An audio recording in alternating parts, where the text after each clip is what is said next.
আজ বানাচ্ছি আমি ধোকা। তো দেখো, প্রথমে আমি নুন চিনি নিয়ে নিচ্ছি, আর এর মতো আমি পরিমাণ মতো জল দিয়ে এটাকে ভালো করে আগে গুলিয়ে নেব, যাতে নুন চিনিটা ভালো করে মিশে যায়।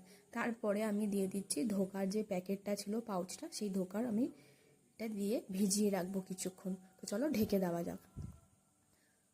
তো দেখো ফ্রেন্ড, আমি 30 মিনিট পর ফেরত এসেছি। আমার ডালটা কিন্তু ভালো মতো ভিজে গেছে।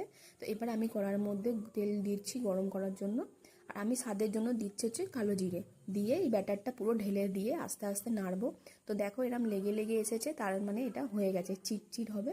তো থালার মধ্যে আমি তেল মাখিয়ে রেখেছিলাম, এটাকে ভালো করে প্লেন করে আমি 10 মিনিট রেস্টে রাখার পর তারপরে আমি ধোকার আকারে কেটে নিচ্ছি। তো দেখো কাটা হয়ে গেছে আমার। আমি তেলটা গরম করে নেবো এবারে, যাতে এই ধোকাগুলো ভাজতে পারি। তো গরম হয়ে গেছে তেল, দেখো ধোকাগুলো আমি আস্তে আস্তে ভেজে নিচ্ছি, ব্রাউন কালার অবধি আমি ভেজে নেব। তো দেখো ব্রাউন কালার হয়ে গেছে, যেহেতু এই দুটো ফার্স্টে দিয়েছিলাম, তো ওই জন্য আমি তুলে নিলাম। এরম করে আমি একে একে সব ধোকা ভেজে নেব।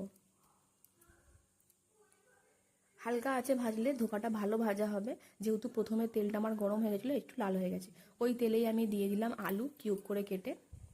তার মধ্যে আমি দিয়ে দিচ্ছি হলুদ আর নুন। হলুদ নুনটা দিলে আলুটা তাড়াতাড়ি ভাজা হয়ে যায়। দেখো আলু ভাজা হয়ে গেছে। ওই তেলের মধ্যে আমি দিয়ে দিচ্ছি একটু চিনি কালার হওয়ার জন্য। এবার একটা পেস্ট বানাবো টমেটো, আদা আর কাঁচা লঙ্কা, যেহেতু আমি ধোকাটা নিরামিষ বানাবো সেই জন্য। তো চলো এটাকে পেস্ট করে নিলাম।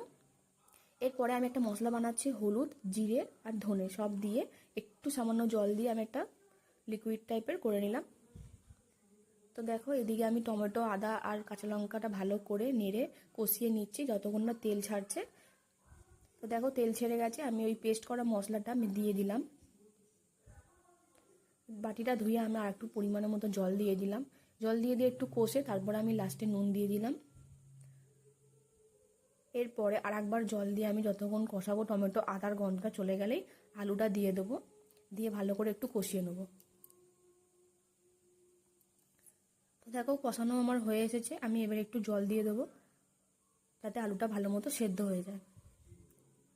এবার আমি তরকারিটা ঢেকে দেখো 10 মিনিট পর খুলেছি, আলু কিন্তু আমার সেদ্ধ হয়ে গেছে।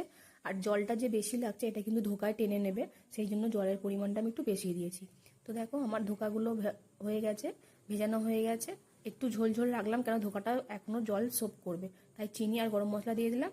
কেমন লাগলো অবশ্যই জানিও।